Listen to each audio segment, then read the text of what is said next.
Sorry, but we're closed. I know.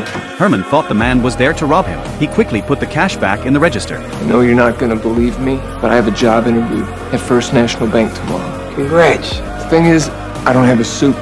The man explained why he was there. I was hoping to borrow a couple of $100 to buy a new one. And what if I don't lend you the money? Anyone would have assumed the guy was about to rob the place, but surprisingly, he just said sorry with a helpless look on his face. Then he politely said goodnight and turned to leave. This actually triggered Herman's sympathy. He stopped the man and asked what was really going on. The man said he desperately needed this job because his divorce had been a total disaster. If he could find work, he would have a place to stay, and then he could visit his daughter regularly. The man's situation was truly heartbreaking. Herman hesitated for a moment. Then he counted out a few $100s from the drawer and put it on the table. The man carefully picked up the money. His eyes were full of gratitude. Good luck. He left in a hurry without saying a word. Herman didn't know if the man was telling the truth, but he knew this guy really needed help. Herman's co-workers all thought he got scammed. The man would never pay him back, but Herman believed the man could be trusted. It's better to give than receive, Exactly. said every sucker in the history of the world. Dawson told him not to expect everyone to chip in for the loss. I did a good thing, okay? Whatever he's using that money for,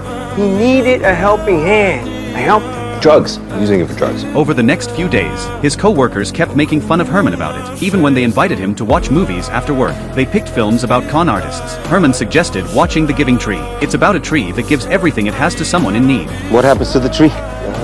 Gets cut down to just a stump. That's horrible. Well, it's a lesson. Don't be a sucker.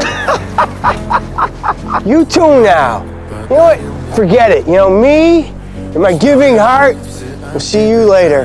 Herman started to doubt himself too. He couldn't focus on anything. He even forgot he had promised his son to attend a school event. He tried to explain, but when he saw the disappointment in his son's eyes, Herman felt incredibly guilty. He was filled with regret, and his co-workers were still teasing him about lending the money. Brett comforted him by saying, "Don't be too hard on yourself about anything." This gave Herman an idea. So he asked Casey if they could take the truck out for a drive. Herman showed up at his son's classroom with his co-workers. The kids were all super excited. Herman stood at the front of the class and won the kids over with his sense of humor. A girl brought up the topic of prank calls to 911. Herman said no matter what, firefighters always have to treat every call like it's real. We have to go help the people, even though those people may be just playing some big, dumb joke.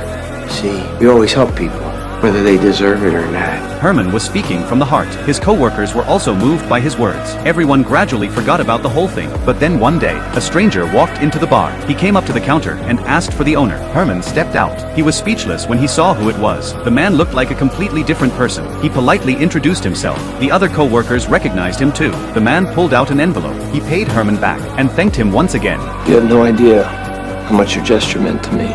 Not so fast. You're drinking free tonight. Come on, what do you want? Yeah! Greg got a job!